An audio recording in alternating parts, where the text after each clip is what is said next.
going back to the origins of the project, it all started in 2019 when we had TOT, Training for Trainers, in Nicosia in Cyprus. It was all organized by the Anna Lindh Foundation. So there was a bunch of trainers that met together in this beautiful island. And we had a training course on intercultural citizenship, intercultural education. So what was the challenge? Once we made this training course, the Anna Lindh Foundation proposed us to organize a project together in a consortium of trainers to expand and to implement all the tools and the skills that we acquired in this first training course in Nicosia. And we decided to create a consortium of 8 trainers in which we all belong to 7 different countries. These countries were Lithuania, Greece, Ireland, Portugal in the north shore of the Mediterranean, and in the south shore of the Mediterranean, we had Morocco, Tunisia, and Egypt. And we had to do everything online without presential meetings because of the amount of countries. It was very difficult to travel and to get in touch.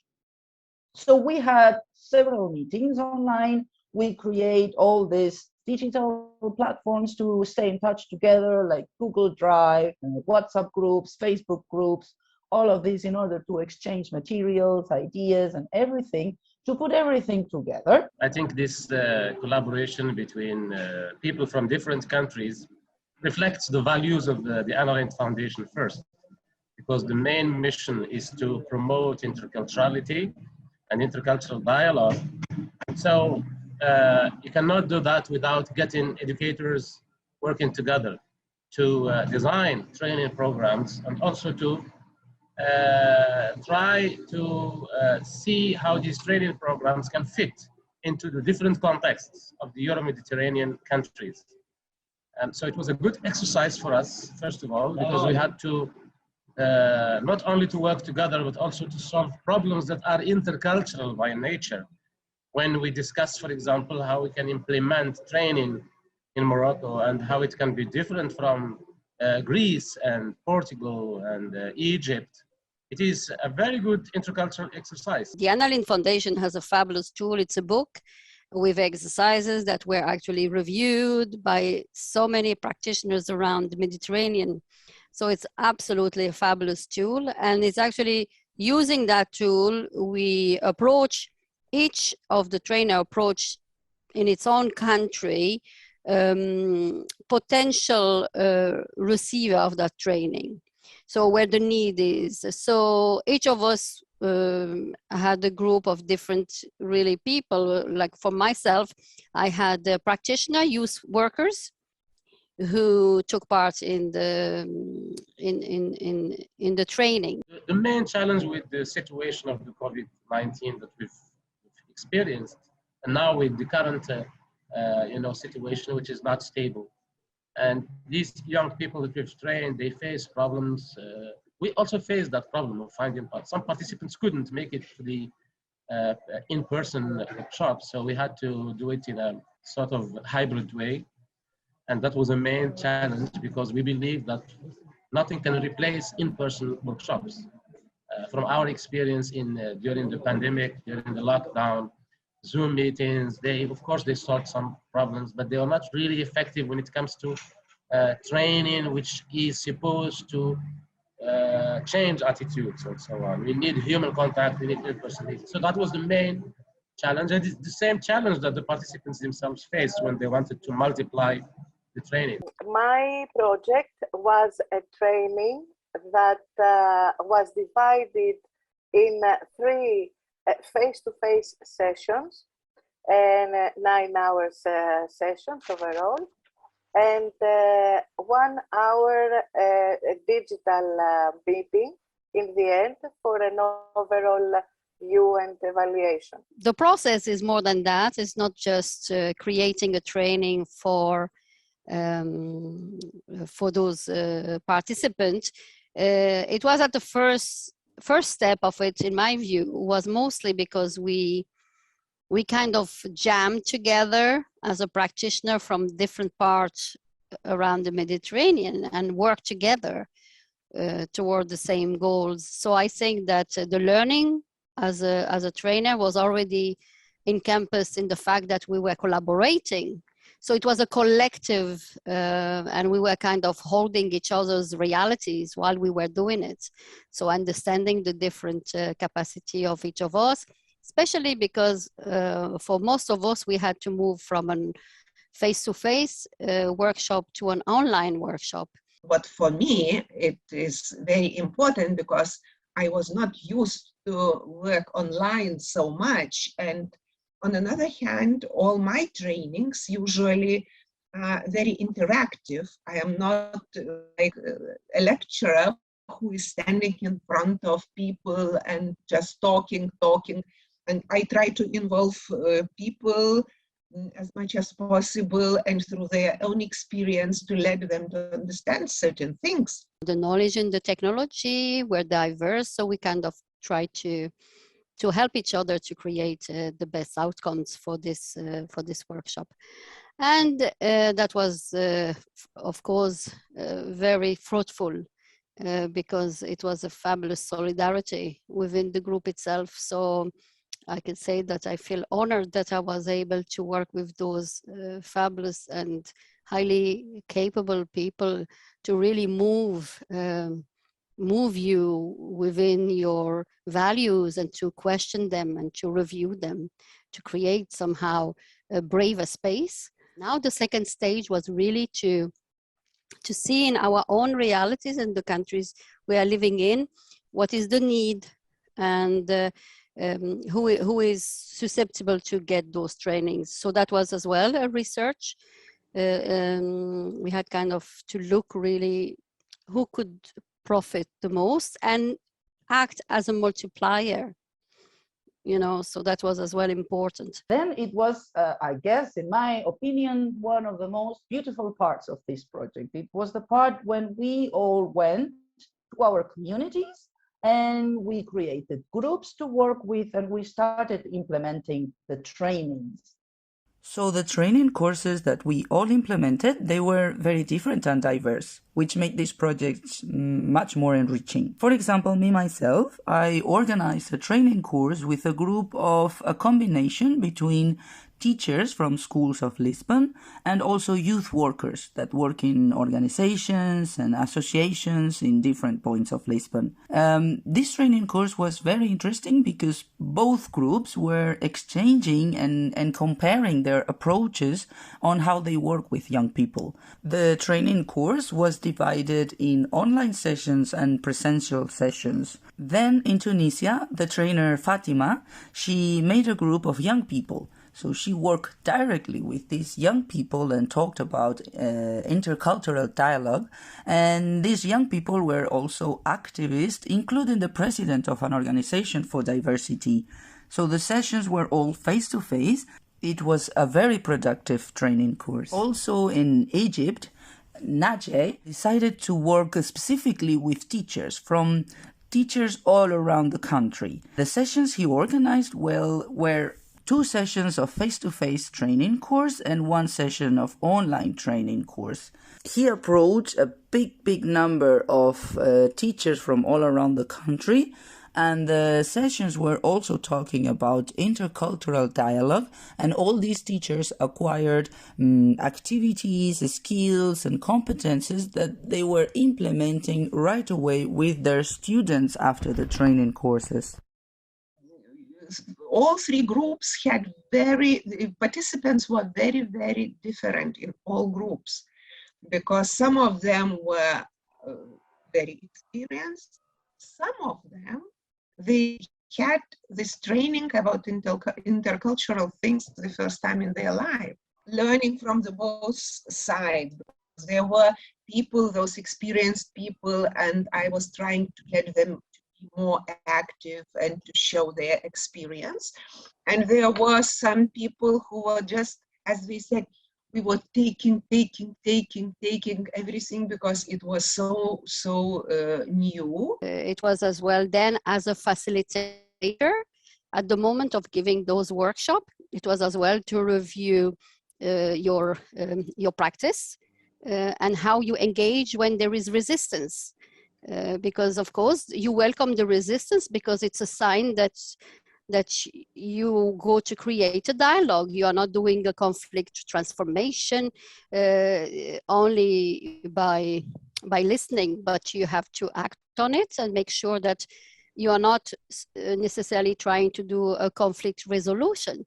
I'm really positive and happy about the outcomes of the training because I can feel that I have discussed with the participants really deep topics, sometimes taboos they don't talk about when it comes to racism, for example, when it comes to gender and religion, gender and traditions, and so on.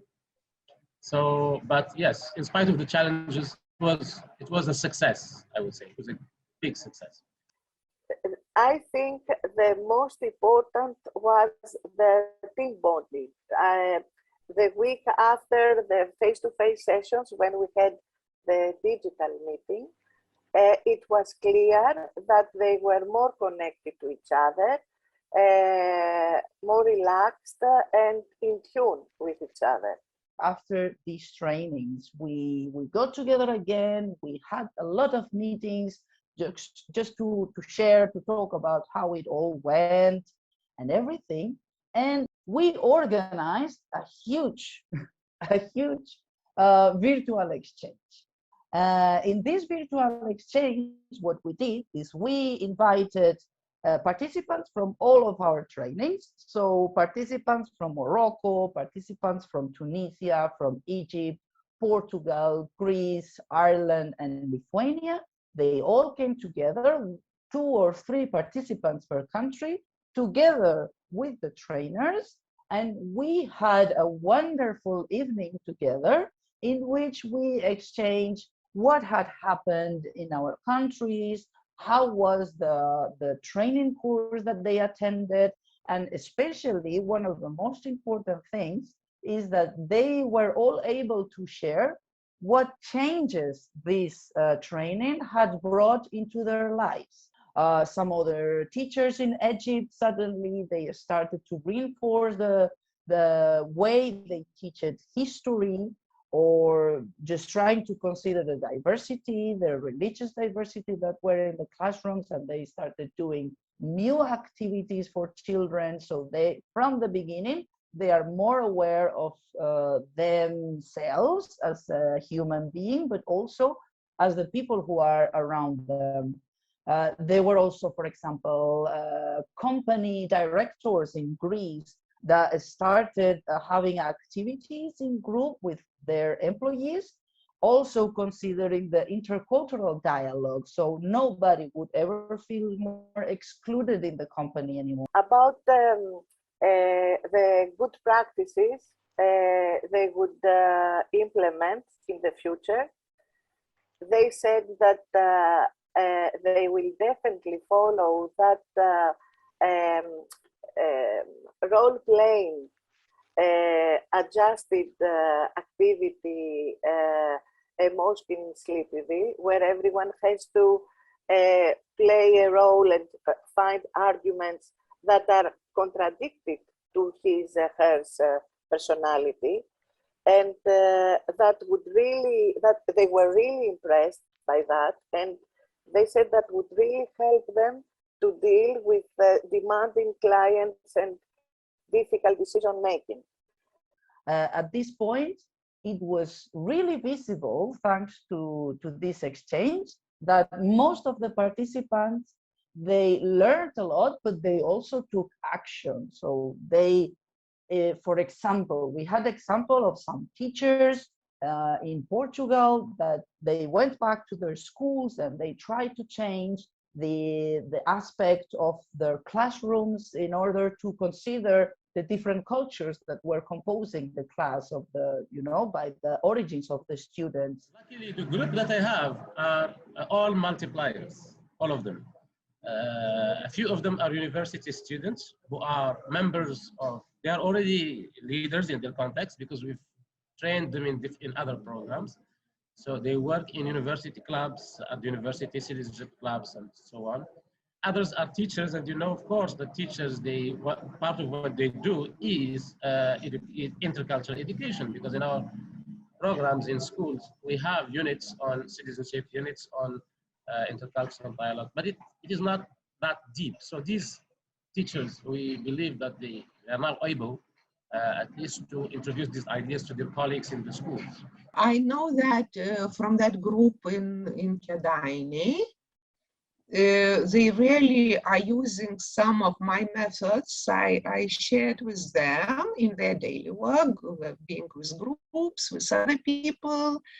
And I think those retired women, they can also use several exercises, and I know that they were doing this identity, thinking about identity method with those young mothers. All of these examples were such an inspiration for all of us that we decided that our intellectual output was going to be a digital platform to share good practices. So this is a place, a common place, where not only participants, but also the trainers, they can all share what good practices they're doing in the related to intercultural citizenship or intercultural education. But in general, we had really big pleasure working together, and we even thought that we could do any project together now, after all this experience. I believe that with all we got, we can easily have a follow-up on this, and because the lessons learned and the changes we've made are really valuable and really enriching, and this is only the beginning of a lot of actions that we can implement in our own countries, but also together as an international consortium. You know, I think we were so successful having such a team, starting from Mόnica, who was coordinating this project, because I think, you know, sometimes you have very small group of people with whom you are working together, but it's so hard. And every time you have different opinions. And in our case, I don't know, it was always easy. And people were so friendly, and it was such a sharing atmosphere. Those who had more experience working online, they were sharing different methods working online, and we were spending much more time together than it was in curriculum, you know. The journey has always sometimes, let's say, an end, but in this one, because we collaborated in such way, I think that this is a birth of new projects to come, because we learn to work together, we learn to understand each other better. So not only we brought that understanding of and the importance of dialogue within communities we are working with, but as well we brought it to ourselves as facilitators between each other. All those, all that expertise, all that knowledge need to be as well, I suppose, put together somewhere. So I think that even our experience, I think it's a great thing that there is this maybe video that will explain to some to what extent we went to really make it work. So, but it was absolutely amazing, and it's a fulfillment of the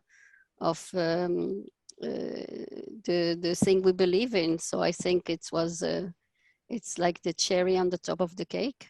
But it's really important for the Anna Lindh Foundation to get people like this to design training programs and to work together as part of problem solving, because what the Anna Lindh Foundation has been doing is really important in terms of the conceptual level, at the level of producing materials, doing research, etc. But when it comes to deciding on training for the local context, you have to get people to work together. You have to create learning communities. And I believe that ours has been a very good learning community, because we've we've been trying to solve problems and to learn from each other. And it's really empowering. And I think the Anna Lindh Foundation has to continue doing this in its project.